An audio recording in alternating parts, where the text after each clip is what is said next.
Visakhapatnam greater Visakhapatnam municipal corporation సంబంధించి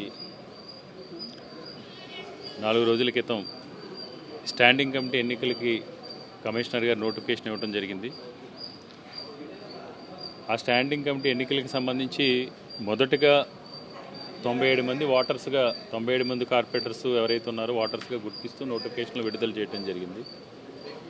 అందులో 27 మంది వైఎస్ఆర్ కాంగ్రెస్ పార్టీపై గెలిచి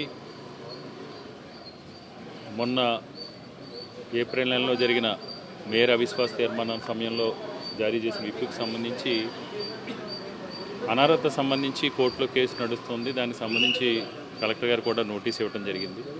ఈ సమయంలో నోటిఫికేషన్ విడుదల చేయడం జరిగింది. అయినా వైఎస్ఆర్ కాంగ్రెస్ పార్టీ తరఫున టెక్నికల్గా ఆ 27 మందికి కనుక ఓటు హక్కు ఉంటే వైఎస్ఆర్ కాంగ్రెస్ పార్టీకి 59 ఓట్లు ఉన్నట్టు, ప్రజాస్వామ్యతంగా చూస్తే న్యాయబద్ధంగా చూస్తే 59 మంది ఓట్లు కూడా వైఎస్ఆర్ కాంగ్రెస్ పార్టీ ఉన్నట్టు.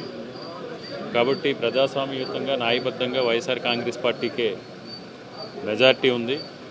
ప్రజాస్వామ్యాన్ని అపహాస్యం చేసి న్యాయ వ్యవస్థలో ఉన్న లొసుకులను ఆసరాగా చేసుకుని మళ్ళీ మోసం చేస్తే తప్ప, కూటమి పార్టీలు అధికార దుర్వినియోగం పాల్పడితే తప్ప వైఎస్ఆర్ కాంగ్రెస్ పార్టీకి 100% స్టాండింగ్ కమిటీ ఎన్నికల్లో పోటీ చేసే అర్హత ఉంది. కాబట్టి మా పార్టీ తరఫున 10 మందిని కూడా ఈ విశాఖపట్నం జీవీఎంసీ స్టాండింగ్ కమిటీ ఎన్నికల్లో ఈరోజు పోటీకి నామినేషన్ వేయడం జరిగింది.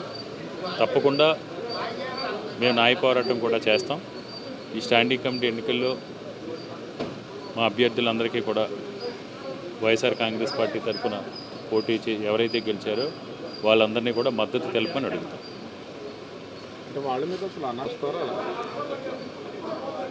యాక్ట్ ప్రకారం మాజీ శాసనసభ్యులు తైనాల విజయ్ కుమార్ గారు ఆ రోజు పార్టీ తరఫున విప్పు జారీ చేయడం జరిగింది. దాన్ని కంటిన్యూ ఫాలోఅప్ చేసిన తర్వాత యాజ్ పర్ యాక్ట్ ప్రకారం ఆయన కోర్టు కూడా వెళ్ళడం జరిగింది.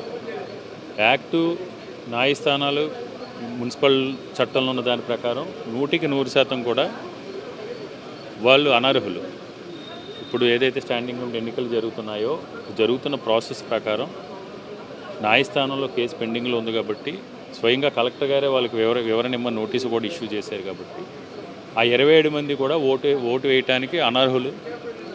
ఇందాక చెప్పినట్టు ప్రభుత్వం అధికారంలో ఉంది. ప్రభుత్వం అధికార దుర్వినియోగానికి అన్ని రంగాల్లోనూ కూడా పాల్పడుతూ ఉంది. కాబట్టి అధికారాన్ని అడ్డగోలుగా వినియోగిస్తున్నారు. కాబట్టి అధికారంతో న్యాయ వ్యవస్థల్ని మేనేజ్ చేసి న్యాయ వ్యవస్థలో ఉన్న లొసుకులను ఆసరాగా చేసుకుంటే తప్ప అదర్వైజ్ 100% కూడా వాళ్ళు ఓటు వేయడానికి అనర్హులు.